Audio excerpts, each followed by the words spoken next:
We know that perfectionism can be something that creeps in a girls' school. So really trying to reframe that into the pursuit of growth as opposed to perfectionism.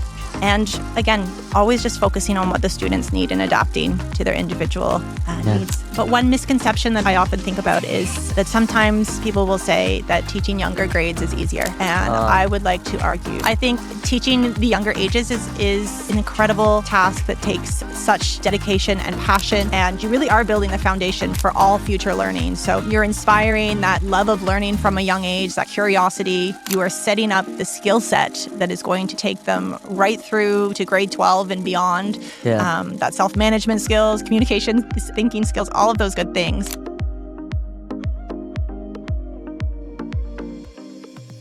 All right, Emily, thank you so much for being here. Thank you so much. I'm really looking forward to connecting today. I'm excited too. I love your energy. I think there's so much that we can unwrap here. Oh, thank you. Well, I can't wait. Yeah, we're gonna jump right in. And so, you've gone across the world, to say the least, right? You've been around different continents, right? You've really explored the world of education, if I may say that. For those that haven't met you or have never heard of you before, do you mind sharing a little bit about what your journey has been like so far? Sure. Well, thank you so much. I started really after university working at Branksome Hall, where I worked in the boarding house and really fell in love with how many perspectives and the diversity of the students who were in the boarding house. And I also really just wanted to get into classrooms and be a teacher as well. So that was kind of the starting point for me. And at the time, there weren't a lot of jobs in Ontario for the number of teachers coming out of university. And so I had this colleague who gave me some advice to go overseas, get some experience, and maybe come back later. So with that, I went overseas. I spent a year in Beijing, China, teaching as a grade 1 teacher. It was such an amazing experience, cultural experience, and I learned so much as an educator. I thought it was only going to be 1 year that I was away and I was going to come back. But again, was given some advice, go to a job fair in Beijing and see what else is out there. Just, worst case, you get some interview practice for whatever the next job is. And I went. And I got a job in Singapore and moved to Singapore for 4 years. I taught grade 5 there and then stepped into a role as education technology coach. So really supporting teachers with how to integrate technology effectively into their classroom and working across all grades, which was really exciting for me. And I really, at that point, took the opportunity to explore every possibility in the school space. So thinking about running the co-curricular programming. I ran the student council. I ran the summer camps. Really anything that I could get my hands on, I wanted to be a part of it. And I think that really speaks to educating the whole student. I wanted that experience for myself, but the students that I worked with as well. After 4 years, my time came to an end in Singapore, and I looked to find my next space. And was lucky enough to get a job in Australia, Melbourne. And I was deputy head of junior school for the portfolio Innovation and School Excellence. It was an all-boys school. And that was a very different space than I was in previously. Not an international school, but still an IB school. And that included things like curriculum, innovation, school partnerships, teacher professional learning. So really, again, I got my hands in all areas of the school and learned so much. COVID hit at that time as well. So I was there during COVID. And then this job came up back home in Canada. My sister happened to push it to me and just said, consider it maybe. And applied to it, got the job. And 10 weeks later, I moved home back to Canada, boomeranged right back to where I was back at Branksome Hall. And I've been there for 4 years as a head of junior school. I love the school. I love the students and the community, and feel very fortunate to be able to come back home. Yeah, it sounds like you always knew you wanted to be in education. That's not like me. I think I should have known. Yeah. And in retrospect, maybe I should have reflected more. But where I grew up, education was seen as a very different industry, as maybe North America. But it sounds like you always knew that it was for you. Is that true? I think so, yeah. I always loved being able to support younger students. Even when I taught dance to the 3 and 4 year olds at my dance studio, it was always something to be able to give back. Learning is such a part of who I am. And you learn so much about yourself through supporting others and finding out who they are. What were you like as a kid? What were you? As a kid? Yeah. Oh my goodness. I was someone who I think liked to dabble in everything as well. I Okay. was very studious. Were you very energetic? I think I had a lot of energy, but I also have a very quiet side to myself as well.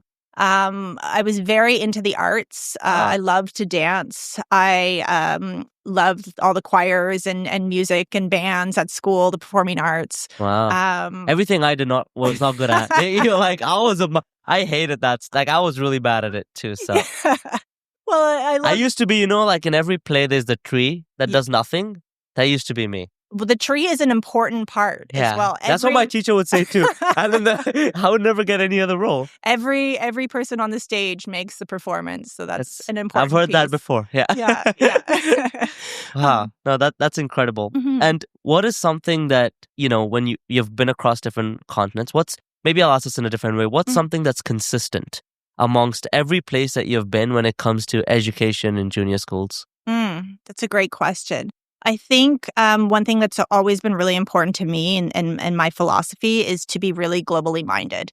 And through that, I've always worked at schools that are the International Baccalaureate program. Nice. So that has been a thread for me throughout all 4 of my schools that I've worked at in the PYP program, the primary years program there. It's so important to have diverse perspectives coming to the table. So many different experiences that can really enrich everyone as part of it. Inquiry-based, it is concept-based, it is really focused on skill building and really learning how to learn. And I think that's really special. And then you were at an all-boys school. I was. And I at an all-girls school. I was, I'm going to ask a funny question. What was was the all-boys school just absolute chaos? And then the all-girls school is a little bit more, hopefully a little bit more. What's the difference? What's the difference between the two? Sure. I mean, I've worked at co-ed, I've worked at boys' schools, I've worked at girls' schools. I love them all. I think when I think about myself, I'm first and foremost student-centered. And so that's what matters most to me. I think sometimes the how I go about things might look different. Yeah. So I think about the boys' school. Sure, there may be a little bit more energy, a lot more movement. If you think about the lessons, they might have been a little shorter or sharper and snappier. Often the boys just wanted to get the answer. And so really thinking about the reflective process and bringing that into them was really important. But then you also have things like all of the boys were in the musical, and that was amazing as well. So, each has its own strengths. From a girls' school, we are very relational as girls. Yeah. And so really focusing on social emotional learning is such an important part of what we do at Branksome. And really thinking about resilience, growth mindset. We know that perfectionism can be something that creeps in a girls' school. So really trying to reframe that into the pursuit of growth as opposed to perfectionism. And again, always just focusing on what the students need and adapting to their individual needs. Yeah, no, absolutely. And I mean, one of the things that I think you shared earlier was how, because you're at the junior school, you get to build a foundation of what's to come afterwards. So when you think about building that foundation, a lot of people have questioned, do we need grades to assess? What's your thought on that when it comes to junior school? That's a great question. I think grades serve a purpose and the focus needs to be on the learning and growth. So no matter where any student comes in, you really need to be thinking about what the next step is for them, regardless of the grade. So if they're coming in and they can do X, what do we need them to do to get to Y? What are all those little micro steps that you need to take in order to shift them into the next step? Because that's the important piece of the learning process. Yes, there are grades on report cards. Yes, we know that universities need them to get to where they need to be. Yes, we know it helps parents understand if they're where they should be in terms of that grade level. But really, it is about the learning that's happening in the classroom and how are we supporting students with that next step. Yeah. What does inquiry-based learning look like at the junior school level? So inquiry-based learning is really a part of the PYP.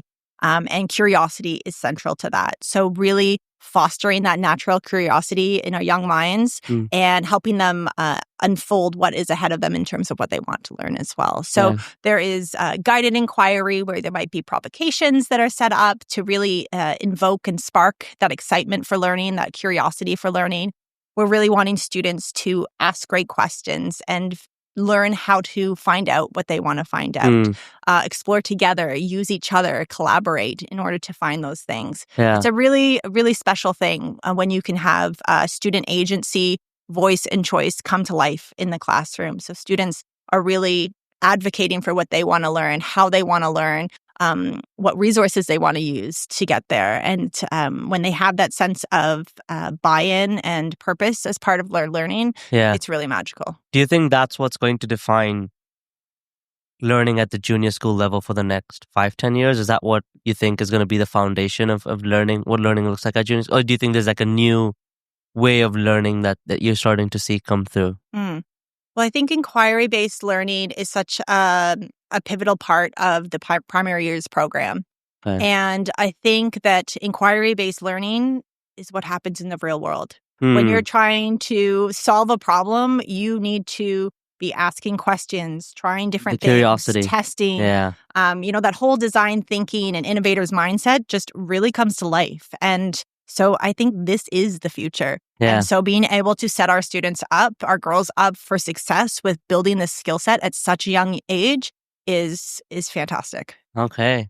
And let's talk a little bit about, because I'm very curious about, the junior school level, because I haven't had the chance to pick anyone's brain on this. What does technology and innovation look like? Because that's a sensitive age that you're dealing with at the same time. There's a bit of responsibility, for those kids to also be prepared, but for them also to, have good human skills. So what's sort of the balance, and what does technology or what does innovation look like at that stage, at that school level? Yeah, well, I think innovation and inquiry-based learning go so well together.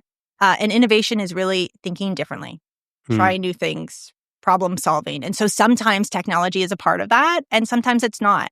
And I think that is really something that the teacher's responsibility. We have a true responsibility to think about when are we using technology and why we're using it. So we're very intentional is whether or not we're going to use technology for a specific learning engagement. And it's always about what are we trying to get the students to learn. So will this learning experience be enhanced by using technology, using this tool as a vehicle for the learning? Or are we really just substituting something, and it might make sense to just use a paper and a pencil, or do a hands-on experience, or get out into the community and experience something?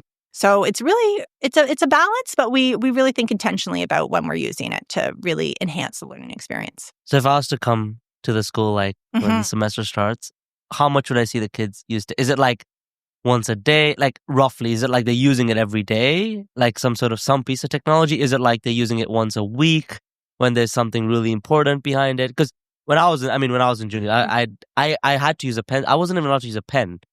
That was like my level. I had to get upgraded and like fill Your out pen license. Yeah, my pen license. Yes. That's sort of thing. Not as much. No. Okay, I was like, but it used to be, yeah. Yeah, so I had to get my pen license. So for me to look at an iPad, I'm like, well, okay, as a junior school kid, that would have been really cool for me. So what's the balance like? Like, is it? Yeah, I mean, I couldn't say like an exact amount. I think age and stage is definitely dependent. You probably will use it more as you go up in the grades than say the younger grades. But again, it could be very dependent on what the task is or what the learning is. So you might see a student drafting, say, a story, for example, paper pencil. But then they might be going to iMovie to create a digital version of their script, something else like that, in order to enhance it. Is there any piece of technology or innovation that you are particularly excited about when it comes to applications to your school? Oh my goodness. I think there are so many different options out there, and we have such a variety of different tools in the junior school. I think what is so exciting is when you see how the students take them on and try different things and make it their own. So when you're taking more than one technology and mashing them up to create something that you hadn't thought about before, could be really special. Yeah. Yeah. No, I mean, I think I would have been pretty excited as a kid to sort of play around with that. I think one of the things I'd love to talk about is when you look at the growth of the kids as well, and as they sort of go through their junior school, is there something that you always, when you look at each grade specifically as a leader in terms of your approach to improving and continuous growth?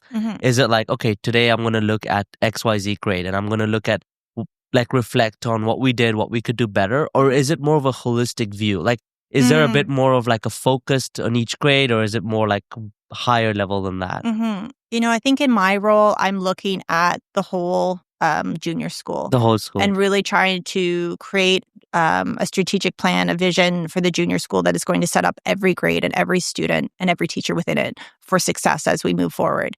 And, I have an incredible team that I work with, and they will work with individual teachers or different students. And, as you think about going down, and that's where those little micro changes will happen. But I really work with the team, the junior school leadership team, to think big picture and where we want to make the changes and the shifts as we drive learning forward. Yeah. What are you most excited about for next semester? Oh, man. I could give you a list of about 1,000 things right now. I think one of the things that I'm really excited for next year is our ICAST building to come available to us, so the Innovation Center and Studio Theater. It's the first innovation space in the K-12 sphere like this in Canada. And I think our girls fully deserve this, and it's exciting that they're going to be able to utilize it. It's got everything from, a media station to woodworking, metal shop, robotics lab. So many different spaces in there that they're going to be able to just amplify their learning, even more so than what we're doing in the junior school as well. And I think we're going to have so many opportunities to bring experts from the community in as well. Yeah. And so really breaking down those walls of what a school can be. And it's for all the students. All students, kindergarten to grade 12. K to 12, yeah. And for teachers as well, there'll be opportunities for professional learning and collaborations, tinkering and brainstorming and design thinking, opportunities for the community to come in and partner with us. So there's really limitless possibilities for not only the girls, but for the whole Even community. the staff, yeah. So we're really excited about what that has to bring. Another thing I'm really excited about is thinking about student leadership and what that looks like for the junior school. Oftentimes, you think about student leadership as the oldest students in the school having to be the leaders. And while that is true, I really believe that every individual has the ability to be a leader and to give back to their communities. So I'm really looking forward to continuing to have conversations about what does that look like from JK all the way up, and how do we develop those leadership skills and those spaces where they can be leaders. Yeah.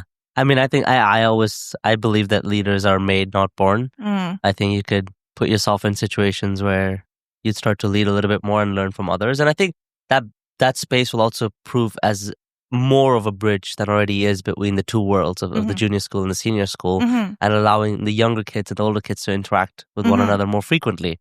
Yeah, right? I think that's one of the things that is so special about Branksome is the opportunity for the girls to interact with other girls within the school. There's something so special when we go to our Spirit Day events, our clan events, when you have the grade 6s walking hand in hand with our JK students and they're going up to perform their song and dance. And the JKs are feeling just as confident on the stage as the grade 6s are. Doesn't matter, yeah. It doesn't matter. And we'll have like the grade 12 junior school prefect come and do activities for the younger girls. We'll have peer circles. So girls from the middle school working with our grade 6s to help them with the transition and understand what middle school is going to look like. There's just so many opportunities for the girls and to have cross-age mentoring and to see what is possible for them as they get older in the school. Yeah, no, I'm sure about that. I'm going to shift gears and I want to talk a little bit about your role as head of school. So my first question is, if you were to sort of design and you were to give advice to someone who is thinking about, it was a teacher right now and they're like, should I try and go this path of becoming a head of school or taking on more leadership? What it is, what are the key things that you think are important as an individual to have to be in a position like yours of leadership at a school? That's a great question. I think the first thing is take the risk and do it. Okay. It is the most rewarding job in the world. While I may not have my class of 20 students that I get to work with and have beautiful relationships with every day, I know I'm having an impact on a wider number of students and community members. So that's really special.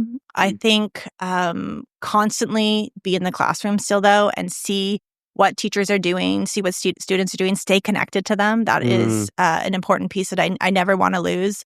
I may be the head of junior school, but I still make time to run with the cross country team and be one of their coaches, or support the Noodle program at our school, our business accelerator program in the junior school. Nice. And so I think it's really remember that you're always an educator first, always a learner first, and the work that you're doing is in service of those students and the community.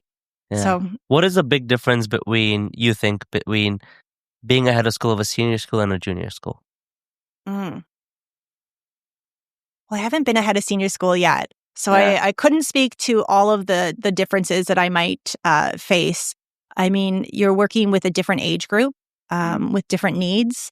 And so the age and stage will require likely different skill sets to be, leaned on. You're preparing students for university, which is a different space than in the junior school. As you mentioned earlier, I'm really building the foundation in the junior school. So really trying to support students in not only learning the foundation in terms of knowledge, but the skill set that they need to be successful as they move on. Having that, the disposition and the mindset that they need to be successful in life, knowing that they are resilient, individuals who can always make a difference in the world if they want to, and they should. And so not to be fearful of that. Okay. No, I love that. And I'd love to know from you, because I've seen this at the senior school level. Has there been a difference in the kids that are at junior schools before the pandemic and after the pandemic? Yeah, I mean, I think the pandemic was hard on everyone. And so regardless of age and stage and students, there were things that were really felt. And I think when we think about the girls at our school, academics continued. We were very resourced and very lucky for that. I think social emotional learning and developing those social skills have never been more critical. And so that's something that we really lean into coming back after the pandemic is building those social skills, the communication skills. Especially at that age too, right? Self-management skills that maybe they weren't having to worry about or think about as much as intentionally when they were at home. And so, that's something that we continue to build into our community each and every day with the girls, building those relationships. And it's important also that we have high expectations for the girls too. So it's not just about learning how to learn or the social skills. There's academics that are just as important as well. And so having that balance as you go through the school day. Yeah. And do you have any concern for our future? Like, do you think we're in good hands? Like our kids are all good, and is there any areas where you're like, I think we should really, not as you or as Branksome, but as a community, as a country, as as all of us, we should all focus on? Is there like something that keeps you up at night? Oh, there's so many things that keep me up at night, but I think the future is in very good hands with the children of today. They think so globally minded. They see the big problems in the world. They want to be advocates. They want to make a difference. They want to solve those problems. And they know that they have the skills to do it. So I feel very confident with the future. And I'm excited to see what the future holds with the girls. I'm going to trust you. Good, you should. We should be okay then. We will be. I love that. We're gonna, talk a little bit about teachers. Okay. Right. I know you've been a teacher. I have. Right. Yes. Still am. Still am. Teacher, learner. Probably also helping other teachers grow in their own careers. Yes. What is a common struggle you see with a lot of teachers today? Struggle. I think teachers are so passionate about what they do, and they want to do everything for students, and they should. And that can be very difficult when you're up against time.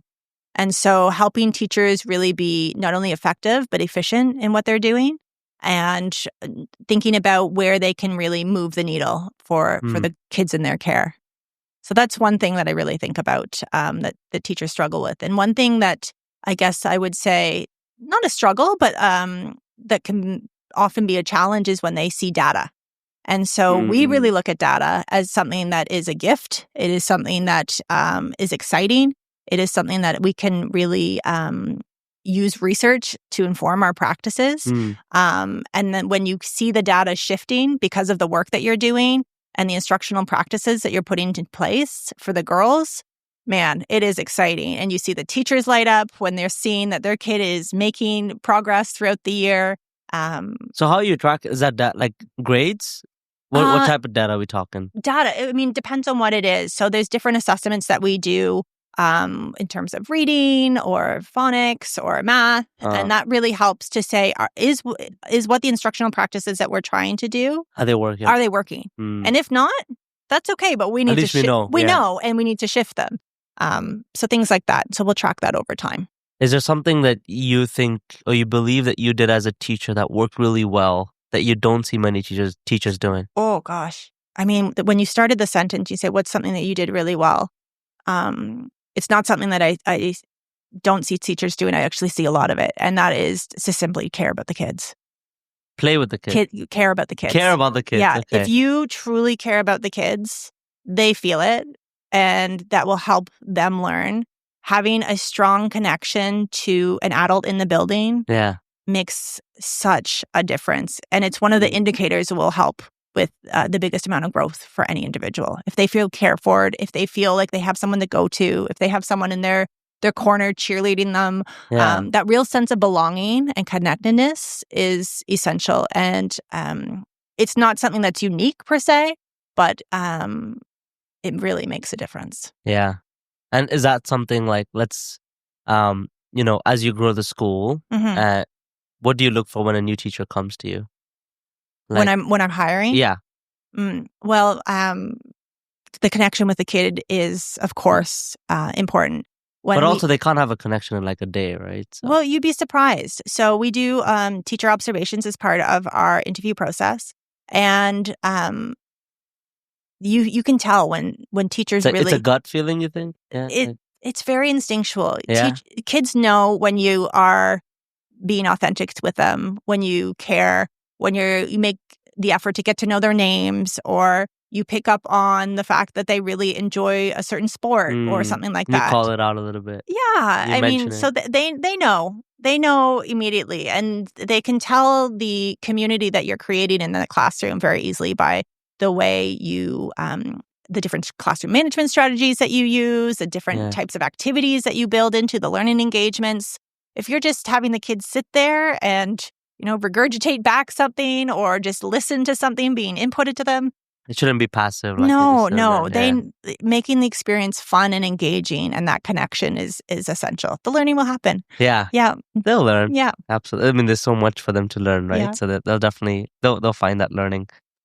You also have, a lot of experience again teaching, but is there from either your role as head of school or when you were a teacher, is there a specific tool that you use that's been like your go-to productivity hack, or like you always lean on this thing to help you through your day? I mean, besides my calendar, keeps me in the right place. Calendar knows, determines your schedule every day, right? No, I think one of the beautiful things about education is that there are so many tools and resources out there. Yeah. And so I think that thinking about what are you trying to do? What are you trying to achieve? And finding the right match to go with it. So I love exploring and playing with different apps or tools or resources just to see what's out there and how we can use it in today's education. Yeah. I think about AI right now. There's not one AI tool, but it's having a huge impact on education. So for myself, I think one of the most important things as an educator is to be open-minded to ideas, tools, feedback, and really be willing to explore and tinker and play and figure out and have these conversations with other educators of how are we going to do this? What's the best way to do this for the kids in this context? Yeah. It also applies differently to your point, right? Because you're serving a different audience, a different group of kids. And so the type of tools that you use will also always be different as well. It's never boring, that's for sure. Yeah, absolutely. Would you say you're a risk taker when it comes to implementing new initiatives? Would you say you play it safe? You first like to observe and do research, and you do a lot before you make, let's just do it, and you just figure it out? No, I think I'm a risk taker. Yeah? I think that has inherently been part of who I am as an educator as well. I mean, moving overseas to China and teaching overseas for a number of years, moving country every few years and kind of uprooting your life and starting again, that takes a bit of That's true. That's all risk there, and resilience and willingness to be, fail at some things and be flexible and adapt. Moving apartments is like you need a lot of resilience It is hard work. for that. Yeah. Yes, but I'm happy to be in one place now for a while. So I think absolutely risk taking is a part of who I am. I also love ideas. And so if a good idea comes across my desk, whether it's from myself or somebody on the team, I'm usually open to taking it. I think the one thing we have to kind of sometimes be mindful of is that sometimes it's okay to put good ideas on pause for a bit of time, just given, the context. You can't have too many changes. Can't do everything, Can't do everything at once. And so there's a time and a place for everything. And so sometimes taking a risk is taking an idea off the table as well. Yeah. I'm going to ask a 2-part question. Okay. The first is, can you tell me a time where you took a risk, but it did not work? And the other one is, can you tell me a time you took a risk and it worked incredibly well? Well, the risk that I took that I'd like to think worked out well was moving home in a pandemic 10 weeks after I got the job and setting up camp at Branksome. A risk that I've taken that didn't work out well. I mean, when we take risks, we also know that not all of them succeed. That's the absolutely. Whole point. Yeah. I mean, there are so many, even like a meeting. You go into a meeting and you're going I'm going to try this idea with this team. And you know what? It didn't go according to plan, but I sure take something away from it. When you think about, that activity didn't work quite right with that team. What else do they need? If that's not going to work, how do I shift to make sure that I'm meeting their needs? How do I change up my ideas? What's another way that I'm not going about it? How do I get feedback on what didn't work so that I can make sure that the next time I do this or something different, I have a different outcome? So, I mean, I find I think take risks or make mistakes every day. Yeah. And I think that that's something that's important to model as well to the kids, the teachers. I'm the first one to, if I say the wrong thing to the kids or something like that, and they say, oh, actually, I think it's actually, I looked it up and it actually is this.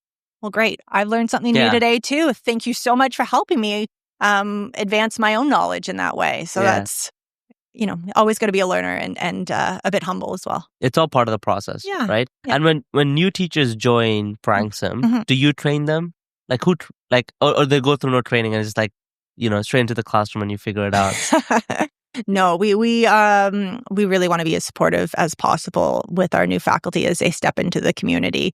And so all areas of the Branksome organization wraps themselves around the individuals as they come. So we start off with a new faculty orientation week. And so that's really spending time with just new employees in August for a week. And so that's helping them understand the Branksome culture, the way that the kind of the systems and organizational pieces to it, the academic programs that we use, and helps them to just, get into their space and feel comfortable. Feel at home, Absolutely.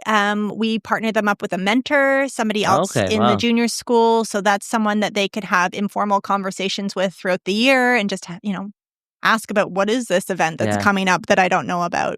In almost every situation, they have a grade partner or a subject partner. So they're always a great source of resource and strength. I have 2 assistant heads and PYP coordinators. So they work with different grades. So they're also... What's PYP?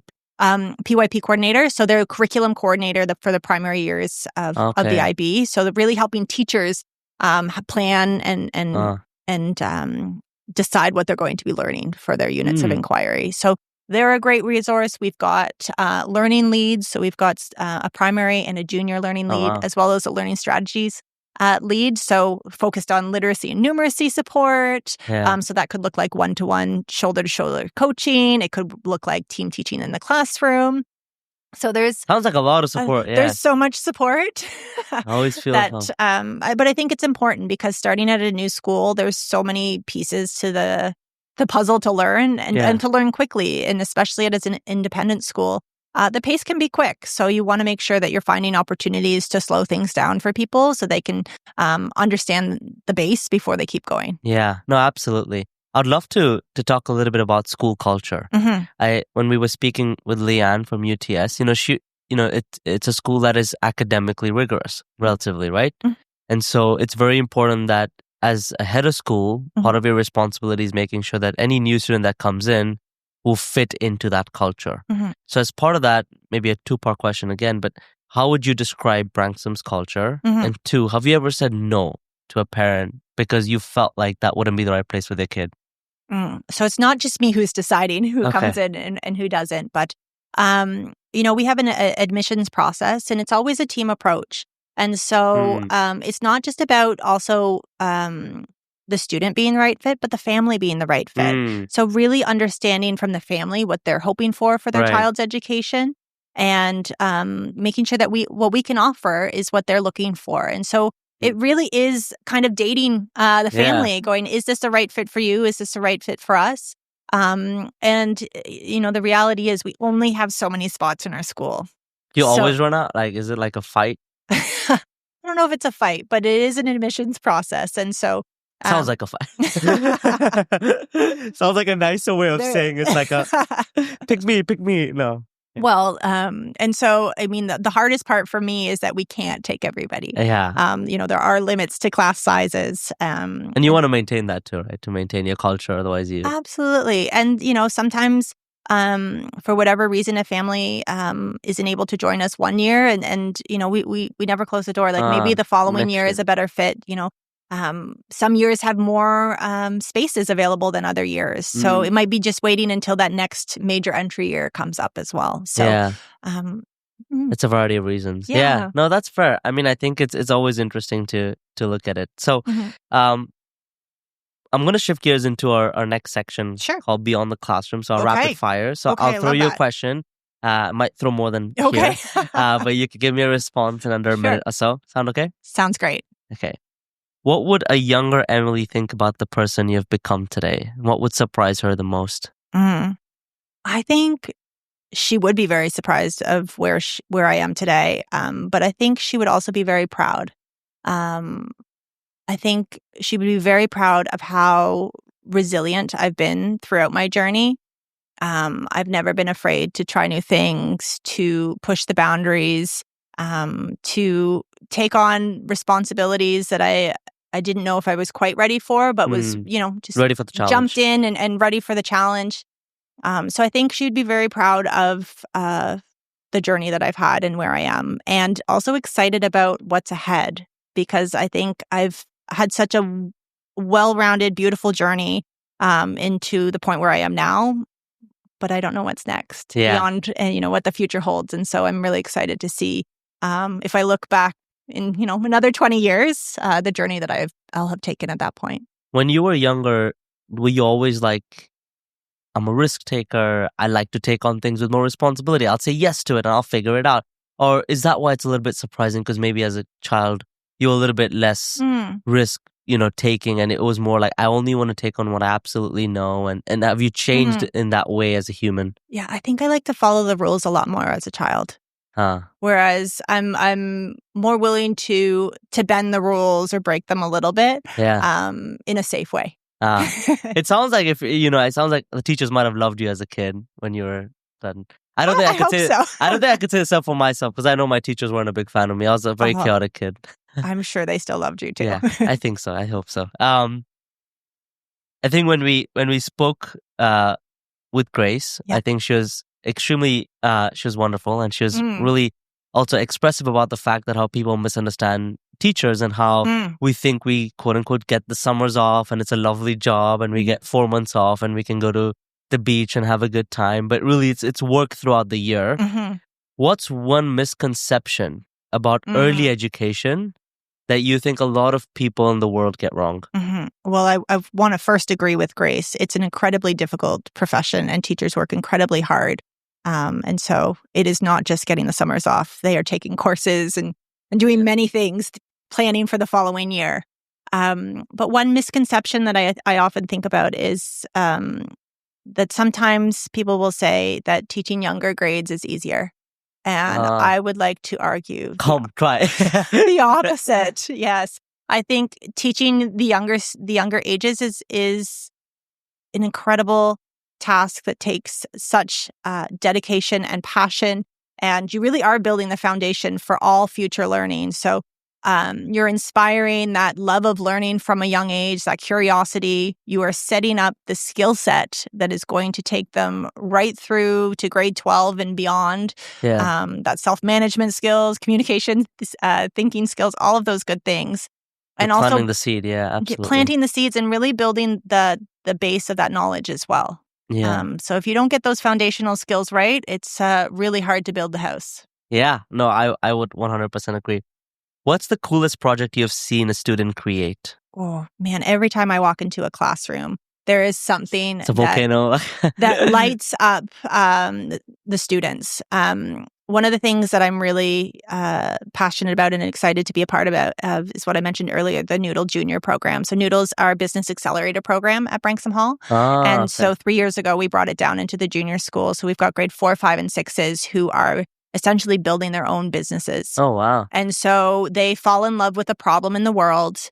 They come up with a solution through the design thinking process. They're prototyping their ideas. They're trying to market it. And then they share it out at a trade show.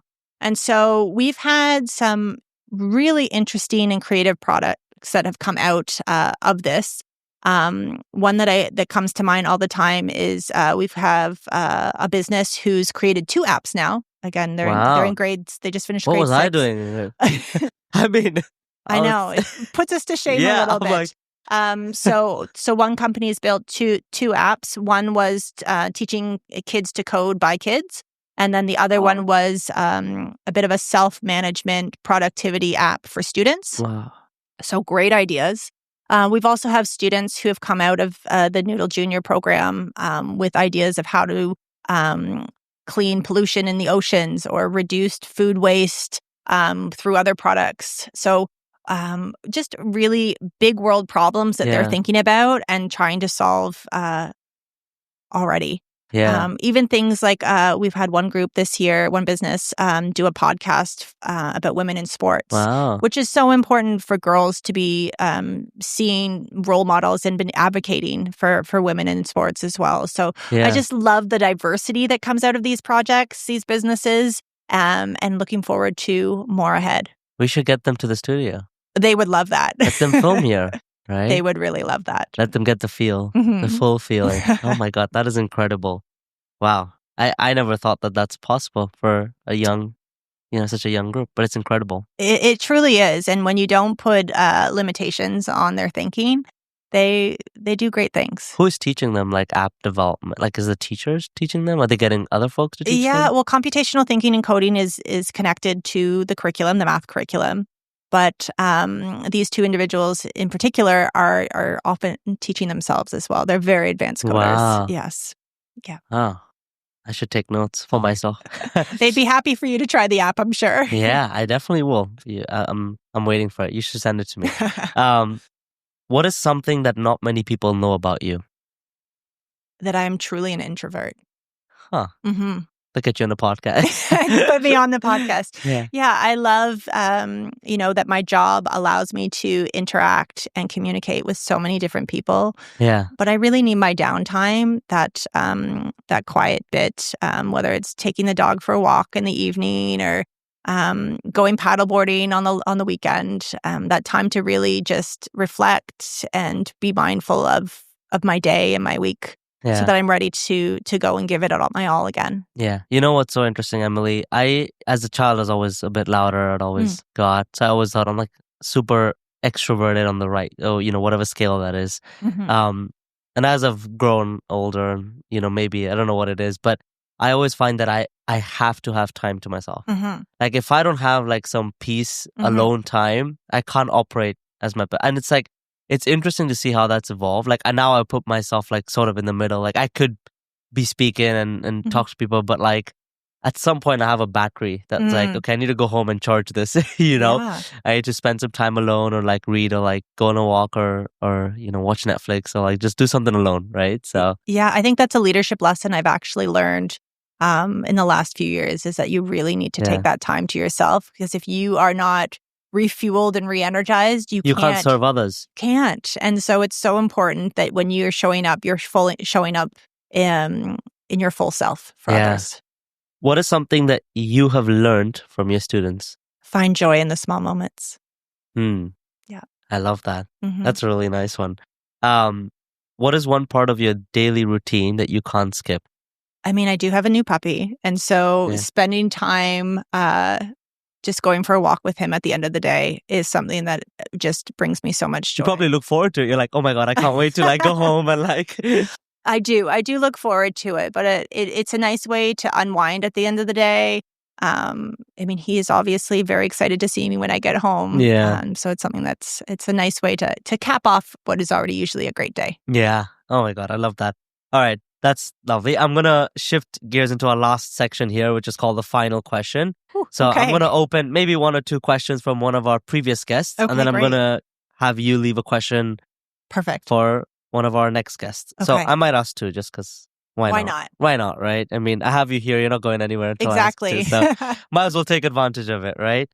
Okay, let's see. The problem about it is some teachers and head of schools have really bad handwriting. And so I'm like struggling to read. I'm like, what are you trying to say? Well, I'll have you know that printing in cursive is still in the curriculum. So it is? Kids are still learning that these days. Not gotta just send typing. Some of them back to the to the junior school, To be fair, I can't even say anything because my handwriting's pretty bad as well. So I'm not allowed to say anything. All right, I'm going to ask you first question, and then I'll ask you one more. The first question is from Leanne, principal at UTS. Her question is, what is one thing you need to stop doing in order to be a better leader? Second guessing myself. I think that when I trust my gut, it's usually right. And so when the times where I kind of hesitate a little bit more, it's just not necessary. Yeah. I think that I'm very, very lucky to have a great team that will tell me if I'm on the wrong path. And that we do so much collaboratively. But I think when I hesitate, that's when I get myself into, it's a bit more trouble, or it's a bit harder. I think that's good. That's a good reflection. Yeah. I'll ask you one more from Cindy, head of school at Pickering College. Great. Her question is, how can we help students feel more positive about the future? We can help students feel more positive about the future by letting them know that they are the future, that they have the ability to make a difference, and that we need them to. I gave you two very hard questions, you gave me two very good answers. Thank you. So I'm going to give you an opportunity to leave a question for our next guest. I'm going to slide this over. Great. You could write it down. You could also say it out to the camera, and whatever you prefer. Okay, I'm going to write it down. Okay, you write it down. Emily, you have a good handwriting, Emily. Oh, it's not as good as you think. Oh my God. Emily, thank you so much. I think it's been such a joy to have you on the show. It's generally been really nice. I've got to learn so much about you and Branksome, more about Branksome than I already knew, and how you're leading a great change within your own capacity. And, thank you for also shaping and building the foundation for our future. I think I need to have more guests on that run junior schools now, because I really feel like, talking to you has been really inspirational for me too. And just thanks for your grace, thanks for your time, thanks for your space, and thanks for coming on the show. Oh, thank you so much. It's been such a pleasure. Yeah. Take care.